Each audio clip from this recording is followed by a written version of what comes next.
जीवन में समस्याओं से कौन घिरा रहना चाहता है?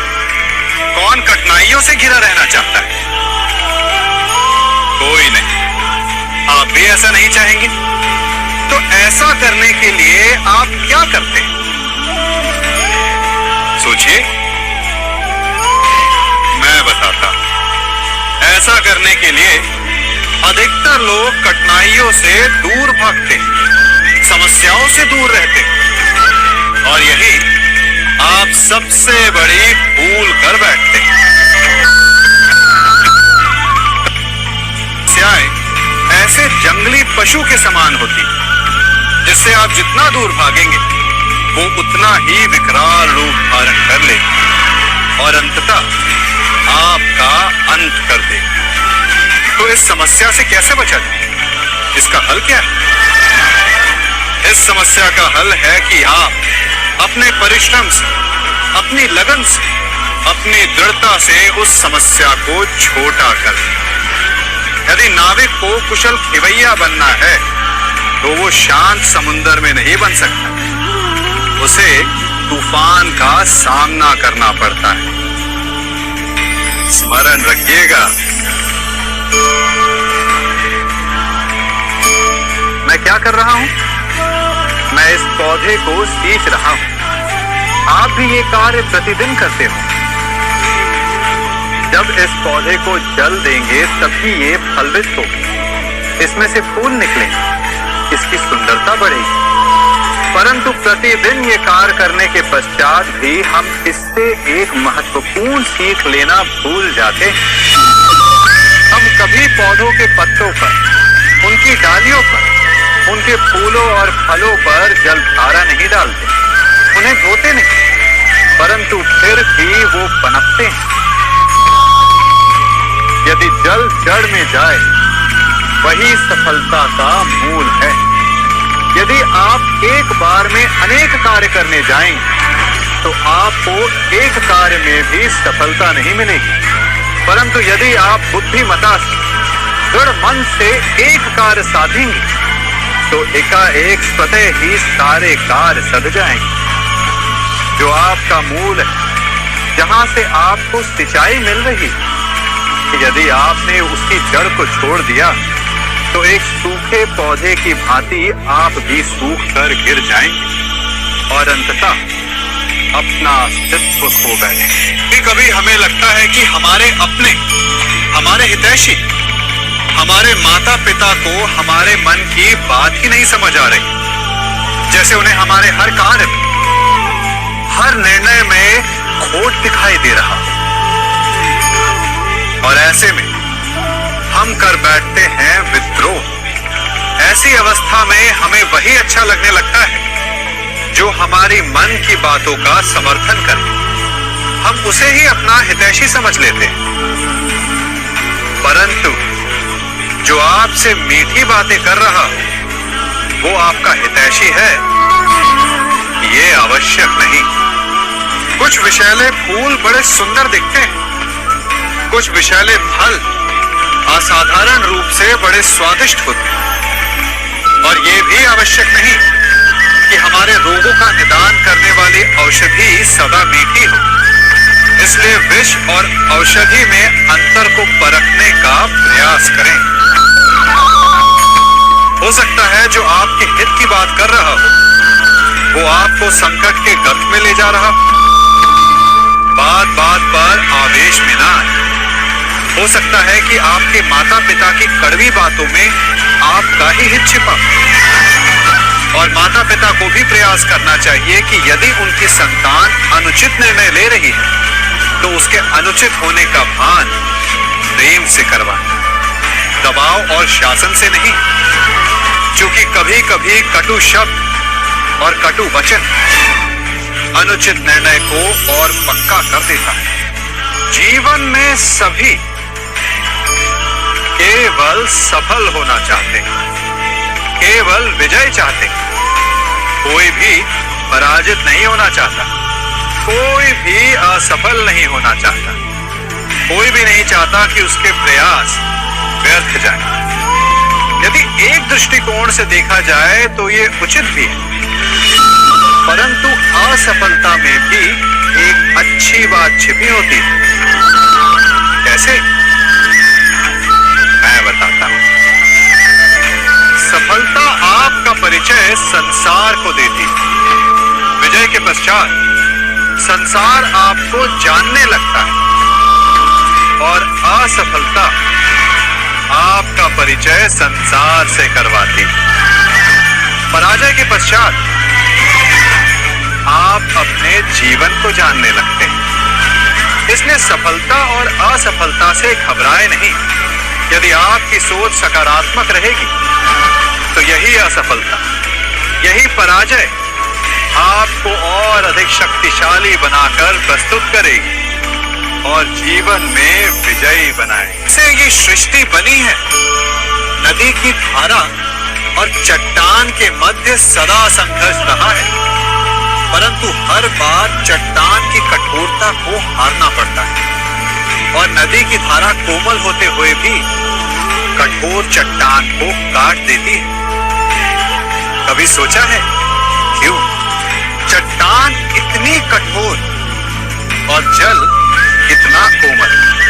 चट्टान इतनी दृढ़ और जल इतना लचीला, फिर भी सदा जल कठोर चट्टानों के मध्य से अपना मार्ग बना ही लेती है। कारण केवल एक है और वो है लगातार चलने की क्षमता। जल बढ़ता रहता है, चट्टान अडिग रहती है। इसी कारण जल चट्टान को काटकर मार्ग बना लेता है। इसलिए लगातार चलते रहिए, रुकिए मत, क्योंकि चट्टान जैसी हर समस्या को आप भी जल की तरह काट सकते।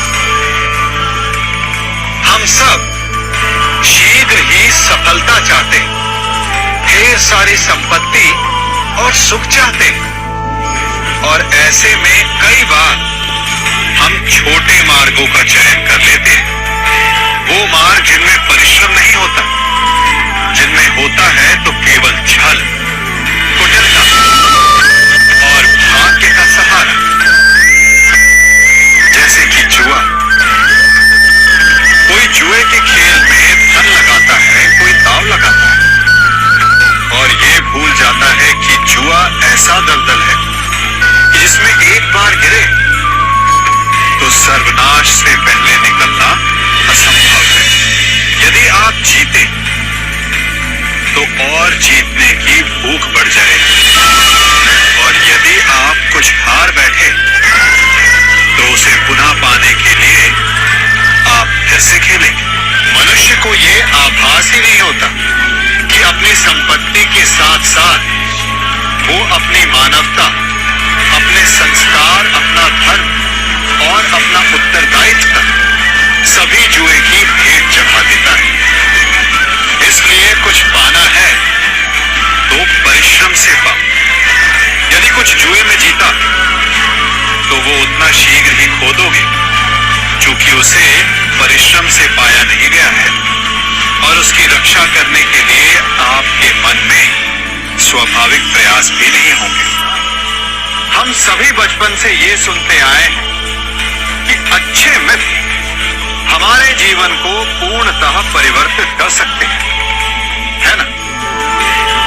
अच्छे मित्र, परंतु कौन? जिनसे आप प्रश्न पूछें और वो मित्र बिना किसी पक्षपात के, भय रहित होकर, बिना किसी लालच के आपको उचित उत्तर दें। परंतु सबके समक्ष ये समस्या आ जाती है कि आज के समय में ऐसे मित्र मिलना दुर्लभ है, वो तो होते ही नहीं। परंतु मैं आपको एक बात बताता हूं, हम सबके पास एक ऐसा मित्र होता है, बस हम उसे पहचान ही नहीं पाते। वो है दर्पण। दर्पण के समक्ष खड़े होकर आप स्वयं से पूछिए कि यदि आज आपका अंतिम दिन होता तो क्या आप वही करते जो आप कर रहे थे? आपको उत्तर मिले या ना मिले, परंतु आपकी दिशा अवश्य बदलेगी।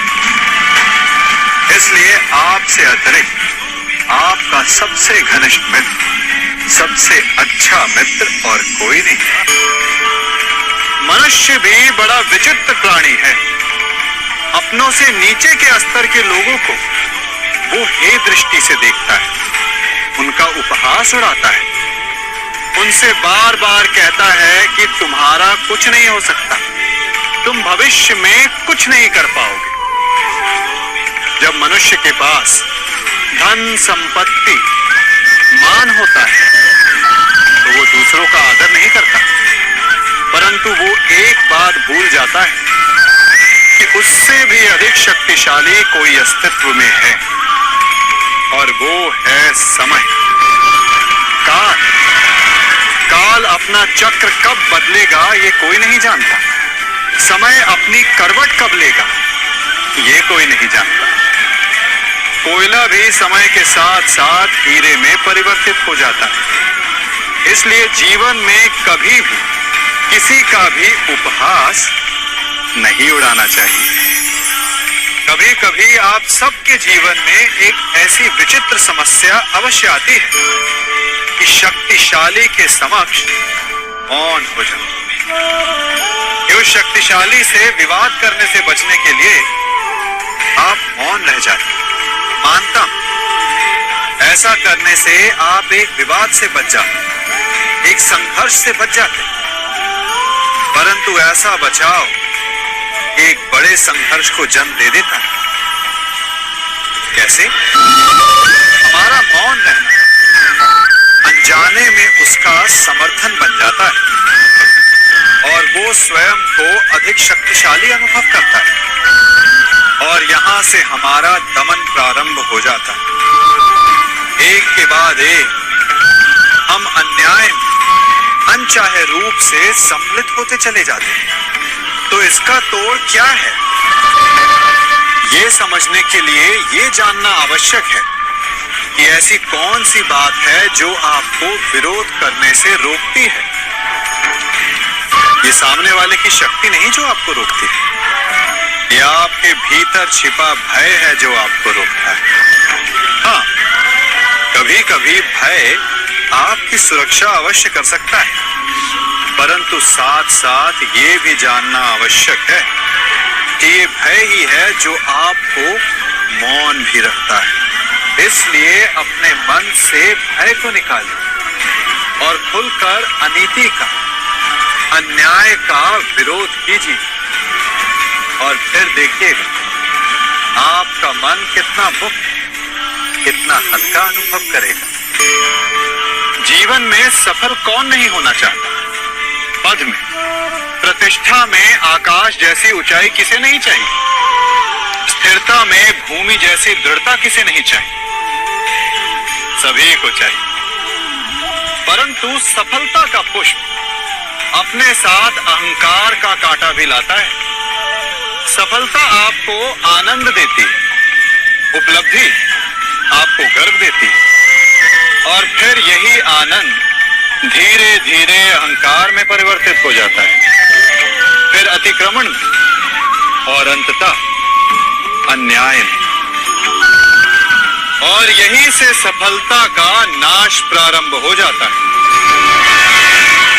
यदि आप चाहते हैं कि आपकी सफलता लोगों की दृष्टि में सम्मान बनकर रहे, लोगों के मन में शूल बनकर नहीं,